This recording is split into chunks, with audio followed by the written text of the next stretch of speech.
Hello, hello! We are back again with another episode of Costco bulk storage hacks. A deep dive really into how to extend the lifespan of your giant grocery haul. If you haven't checked out the first two videos, definitely recommend giving them a watch. But today we're diving into some new ingredients that I've been loving lately. And as always, the best part, everything I'm showing you can be used in a bunch of different ways throughout the week, even throughout the month, honestly. So let's get into it.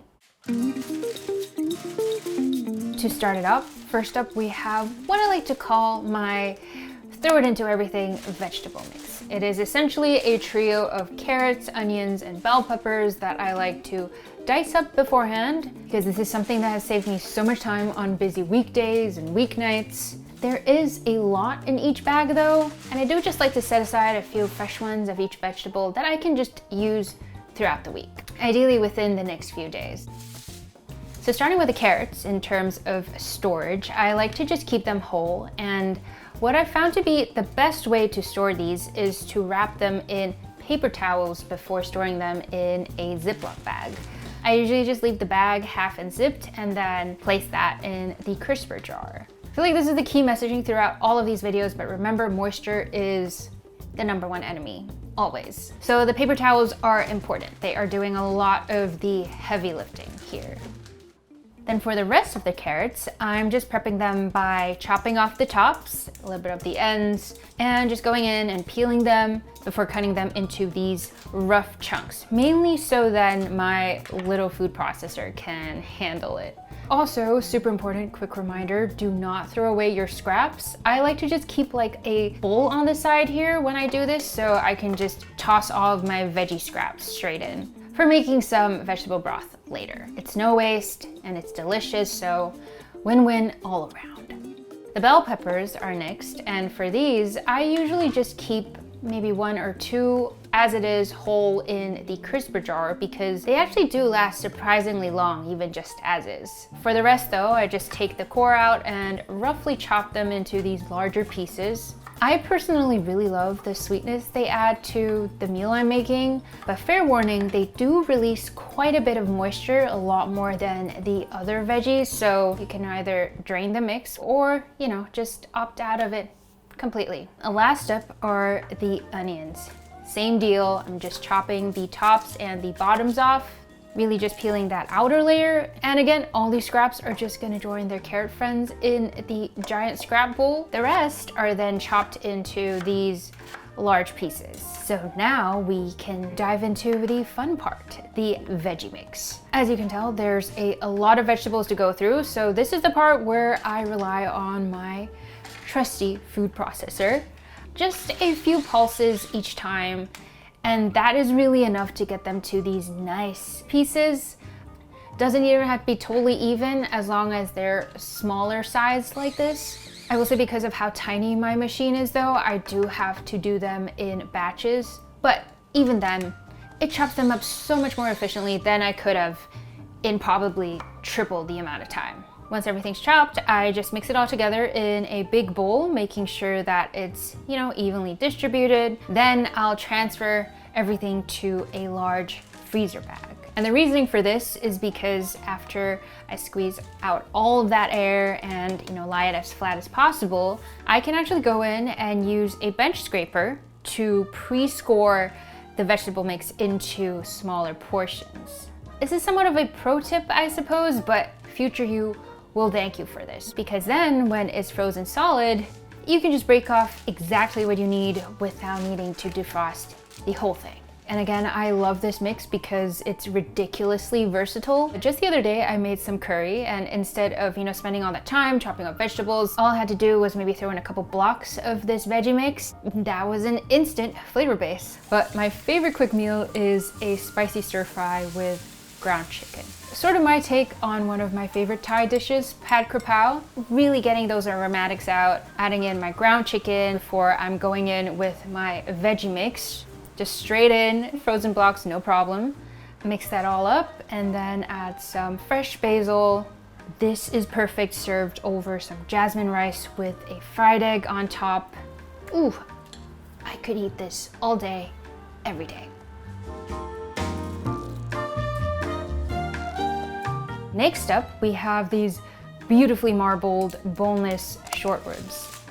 These have actually kind of become my go-to when I want something a little more special. If you've been watching my What I Eat in a Days, you know that I've been on a bit of a Kalbi gym kick lately. But honestly, the short ribs themselves are also just amazing, as is, you know, sliced up, grilled, stir-fried even. I also happen to get these at a great deal, so I may have bought more than one pack, but the preparation is the same. First things first, and you know the drill by now, I like to go in and dry them thoroughly with some paper towels. Say it again with me, moisture is the enemy. So since I do mostly use these for stews where the meat needs to cook low and slow, I like cutting them into these larger chunks, so usually just having them is good enough. Now the secret here to prevent freezer burn is really individual wrapping. This is where I do need to wrap each piece in plastic wrap and do my best to seal it tight before, you know, putting them all in a large freezer bag or container. Sometimes I do also wrap two pieces together if I know I'll be using them sooner than later. But the idea behind it is the same. You just want to wrap them as snugly as possible. So then once they're all wrapped and bagged with the air squeezed out, into the freezer they go, where they can actually last a good while. The beauty of this system is that then when I'm craving something hearty, I can just grab one or two portions and let them defrost in the fridge overnight. These short ribs are perfect for those dishes that make your whole house smell amazing. A giant pot of curry, you know, there's beef bourguignon, or my beloved Kalbi Jim. They really are my secret weapon for impressing dinner guests without myself descending into chaos. Now let's talk about eggs. With prices being what they are lately, Costco's eggs are really kind of a steal. It's been a really great option for all of my baking adventures, but I get it. There's a lot of eggs still, even for 2 people, let alone 1. So one of my solutions is to make ramen egg. You know, that flavorful custardy version they serve in your bowl of ramen? When I have these, you know, ready to eat beauties in the fridge, I feel like they disappear so fast. So this is what I like to do. I like to take about, you know, a quarter to half of the carton and soft boil them. So my method of doing that is to cook the eggs in boiling water with a splash of vinegar for about, say, 7 to 8 minutes. They do actually last longer if you hard boil them, but that version does not bring me as much joy. I want that custardy, almost runny center that makes everything taste better. So then the eggs go straight from the pot into an ice bath, which can help stop the cooking immediately. And while they're cooling off to the side, this is when I like to whip up my marinade, which is equal parts mirin, soy sauce, and sake, plus some sugar.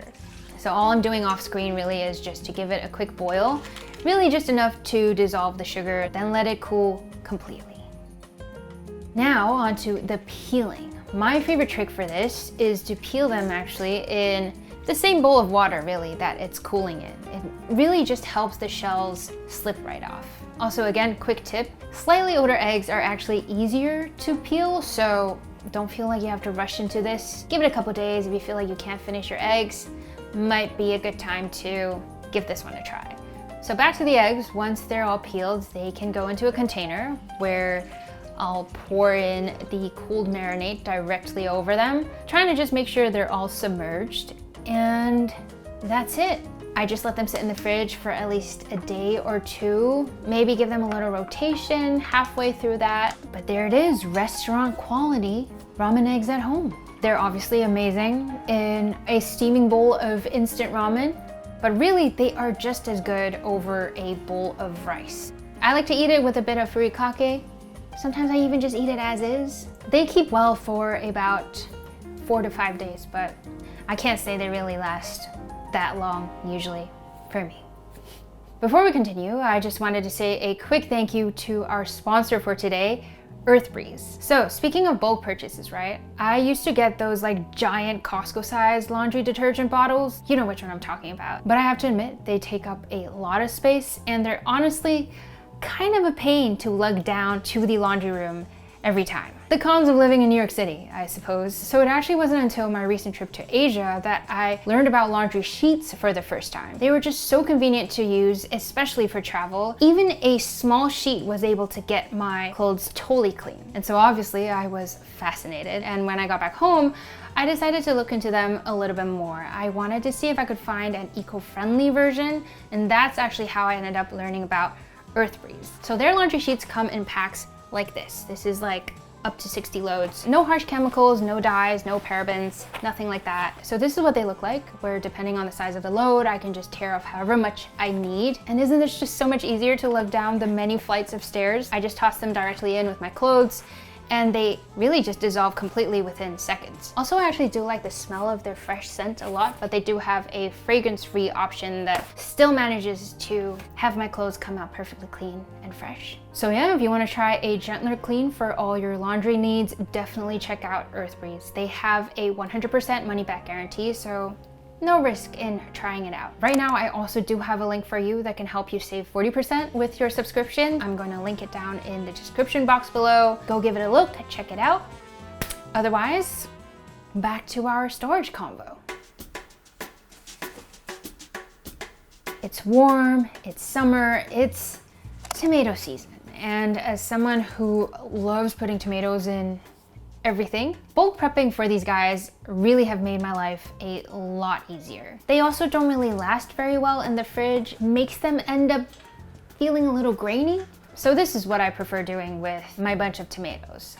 The first step is to peel the skin off. And while I know that it might not be totally necessary, I found that doing this step really helps with the final texture of the dish a lot. So as fussy as it can be, it's great to just do it and get it out of the way. Future you will appreciate it, I promise. The easiest way really to go about this is to score a little X on the bottom of each tomato, just wide enough where after blanching them real quick in some boiling water, and we're talking really quick, just a few seconds here, and plunging them into an ice bath, the edge of those skins, those corners you cut, should already be peeling off slightly. So then it just makes it much easier to get the rest of the skin off. I won't lie, it still does take a little bit of time, but you know, I just like to throw some music on, jam out a little bit while I go about it. Once they're all naked, I'll go ahead and dice them into these rough chunks. You can do any size you want. I prefer these smaller chunks since it works perfectly whether I'm making sauce, you know, or my go-to tomato and egg stir fry. So then into these individual freezer bags they go, pressed flat as always, so they can just be stacked on top of each other in the freezer. Once more, the best part, there is no defrosting needed. All I need to do is just grab a bag and dump the frozen chunks straight into a pan. So for example, today I'm making a super simple but delicious pasta sauce. I'm adding some garlic confit, just a splash of chili oil for a bit of a kick, and then some salt and pepper, and that's pretty much it. I'm just letting it cook down a little more until it softens and reduces into this like thicker consistency. This is when I can toss in my freshly cooked pasta, add a little bit of pasta water. Also, of course, a handful of fresh basil, a little bit of freshly grated Parmesan, and you can have yourself a restaurant quality pasta dinner in under 15 minutes. I have to say, chicken thighs are another favorite staple of mine. And this next storage tip actually comes straight from my mom's playbook. She always has these prepped and stored in her freezer, pre-marinated chicken breast or thighs on standby, ready for a quick breakfast or lunch. So now I do too. As always, the meat can be a bit wet from the packaging, so you know the drill. Dry them thoroughly with paper towels. Then I'll go in with the marinade. Keeping this base one very simple so I can tweak it easily depending on, you know, the craving of the day. Base flavor here is just some minced garlic, some salt and oil. Give all of that a good mix, and that's basically it. And here's the cool thing. Freezing actually puts a pause on the marinating process. The flavor development stops until after you start defrosting them again, so you don't have to worry about over marinating the chicken. So this is kind of where I like to portion them out, about 3 to 4 per bag. It's great for about 2 meals, sometimes even have leftovers. And again, just lying them flat for efficient freezer storage. Then when the chicken cravings hit, or if I just want to add a little bit of protein to my meal, I'll grab a bag, let it defrost, and cook it up. So this was me the other day. I was feeling a little fancier, so I added a squeeze of mayo, some of that honey lemon we've made before, and some paprika. I feel like this really gave it an incredible flavor and also the most gorgeous golden crust. I went with air frying these too. I feel like it's my preferred method right now. It's like a guaranteed crispy outside and a juicy tender inside every single time. I served it up with some balsamic roasted Brussels sprouts and some fresh pineapple, and that was honestly a 10 out of 10. Solid, refreshing, easy summer meal. Okay, if you're like me and you also adore mushrooms, you also understand the pain of just how fast they can get sad and squishy. Even when I try to store them in a paper bag and keep them as dry as possible, I feel like they just really don't last that long. So one of my solutions is that when I get them in bulk, my trick is to actually pre-cook them before freezing. Raw mushrooms, unfortunately, actually freeze terribly. Trust me on this, I speak from experience. So this is what I do. Before cooking, I do just want to make sure they're clean. The stems also come off during this part, so I'm leaving just the caps. And I will say, I used to just try and wipe them clean with like a cloth or a dish towel, but it really wasn't the most effective. So now what I do is actually give them a quick dunk in a bowl of water. This way I can rub off any dirt before immediately drying them to the side. So then this way they're actually clean, there's no dirt left, and they won't become waterlogged. And sometimes I do leave them just as is, where I can just steam them, whole. But more often than not, I'll actually slice them into these smaller quarters. Again, this is just what I find to be the perfect versatile size for my cooking purposes. Once they're all chopped, I can then saute them in batches with a little bit of olive oil. Really, I just want to saute them until they're tender but not mushy, so they still have some texture and some of that moisture has been evaporated. Before freezing though, I like to also just cool them on a baking sheet. So I'll just spread them out evenly and let them cool at room temperature before freezing them, just like this. This is mainly so that once they're frozen solid, I can actually go in and break them up easily. Now they can go into a container where they'll stay as individual pieces instead of becoming one giant mushroom ice block. So now whenever I need mushrooms, all I have to do is take the container out and just scoop out however much I need. Once again, there's no defrosting needed, it's just no fuss. They can actually go straight into whatever I'm making.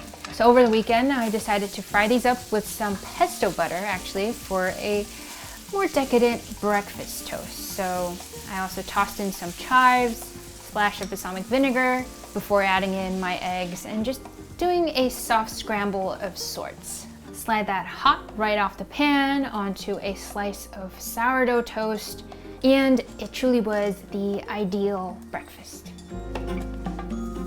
There you have it, more ways to turn your Costco haul into a freezer and fridge full of possibilities. I know each of these preps do take a little more time to put together, but I promise you, future busy you will love you for doing all this work beforehand. Let me know in the comments if you have a favorite hack from the ones today, or if you have some little Costco secrets of your own. As always, if you like this video, remember to give it a like and subscribe, and I will see you in the next video. Bye.